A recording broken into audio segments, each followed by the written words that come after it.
I knew it was just a matter of time before this happens.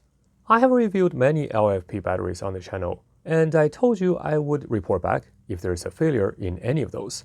Well, now we have the first one. You see the B I marked on the battery, and that's because I think it had failed. Now, the weird thing is there is still voltage across the battery, and the voltage looks somewhat normal. But the issue I ran into was when it charges, it exhibits very high internal resistance, as the voltage would quickly reach 14.6 volts with limited charging current. And when it discharges, it would drop below the protection voltage in almost no time. Now, I have actually only cycled the battery maybe 20 to 30 times before I noticed this behavior. Unfortunately, I can't get the status via the Bluetooth anymore. I'm not sure if that is related to the failure or something else, but it would be nice if the Bluetooth worked, as it would at least tell me the internal cell status individually. My guess is that at least one of the cells had failed. I guess the only way to find it out for sure is to open it up and take a look. So that's what I'm going to do in this video. Let's actually try to open it up, and I'll be right back. Alright, I managed to cut the case open so that we can have access to the battery cells. Most of these LFP batteries are not teardown friendly. You pretty much have to destroy the case if you want to gain access to the interior. Let me remove this protective cover here. Anyway, you can see that the cells in this cycle-embedded battery are actually mounted sideways. The BMS board looks fairly decent, which I'll show you in just a bit. And you can see the LED blinking here. I assume that is probably for the Bluetooth. Like I said, I was able to connect to the Bluetooth before, but now for some reason I can't connect to it anymore. I'm not entirely sure whether this is related to the failure of the battery or not. You might be asking yourself why they bother to have an LED on the BMS when everything is sealed in this battery box.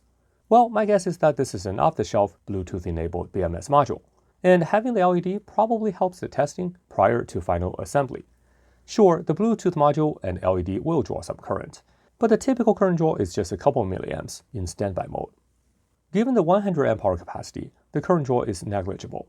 Even if, say, the idle current draw is 10 milliamps, which is highly unlikely, it will take more than a year before the battery is drained. So in practice, having an LED here isn't really an issue. It would be nice though if the status LED is visible through the case. Here we have a clear view of the BMS module. The overall build quality of the BMS board is actually pretty good. You can probably see that we have conformal coating on this board, and that prevents corrosion in the long term when there's moisture in the environment. And here we have a few connectors.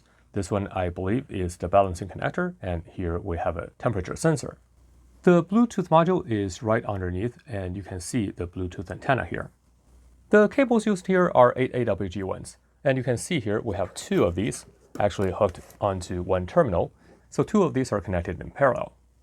For an 8-gauge wire, the current capacity I think is around 55 amps, so two of these gives you 110 amps maximum current. Now if you go any higher than that, you're pushing a little bit, and because these wires are relatively short, I don't think that's a major concern, but it would be nice if they chose to use thicker cables. And the same with these two cables here, and these are connected to the battery terminal. I'll show you here. You can see that. Overall though, the build quality looks pretty decent. You can see that all these cables are properly screwed in. Now at a glance, there's no visible damages to any of the cells. So let's actually measure the voltages. I should have shown you that before I opened the battery up, but I guess it doesn't really matter. I can still show you. And now let's check the cell voltages. So this cable here, that's the positive, and the negative is connected all the way out there. So let's take a look. And you can see we're reading 13.27 volts, so there's no problem with the overall voltage. So now let's take a look at the individual cells. So the first one here, let me actually move this so you can see better. 3.32, the second one. 3.32, very good. The third one, 3.31, the fourth one, 3.32 almost. So the overall voltage differences are minor, but there is a detectable difference between the third cell and the other cells. But just by voltage measurement alone, this is actually not conclusive. Even though the BMS should have accounted for the differences here, but there are some variations in cell manufacturing and whatnot. Sometimes even 10 millivolts, that is actually within the tolerance. So I guess the next thing we want to do is check out the internal resistance of each cell. And for the battery internal resistance, I'm using my Finersi HRM-10. I have reviewed this meter a while back, and it's actually a very good battery internal resistance meter. I will leave a link below if you are interested in this meter here. Anyway, so let's actually use that to measure the battery internal resistance of each cells. So let's take a look at the first one. I'm trying to connect properly because these are Kelvin clips.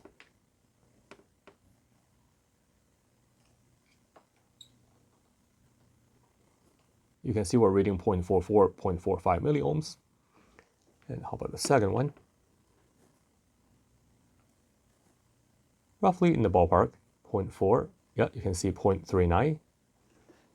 The third one.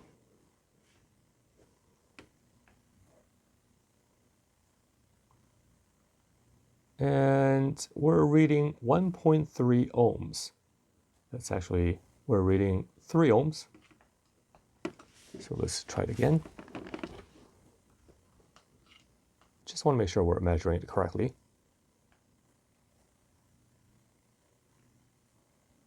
Yep, you can see the third one clearly, the resistance is a lot higher than the previous two. And let's actually measure the last one. And you can see that the last one is also 0.4 milliohms. So let's try the third one again.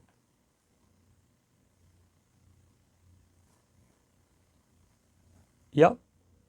Clearly, you can see from the internal resistance, the third one definitely has some issues, as it's significantly higher than all the other cells.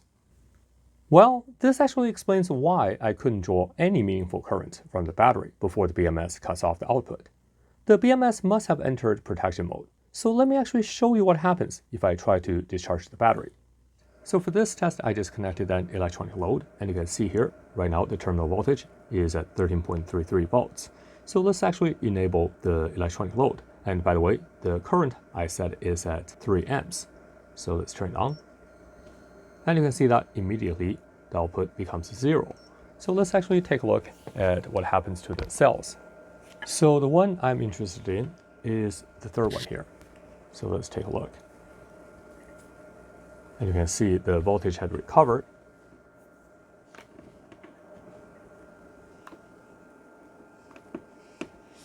And now it's only 2.6 volts.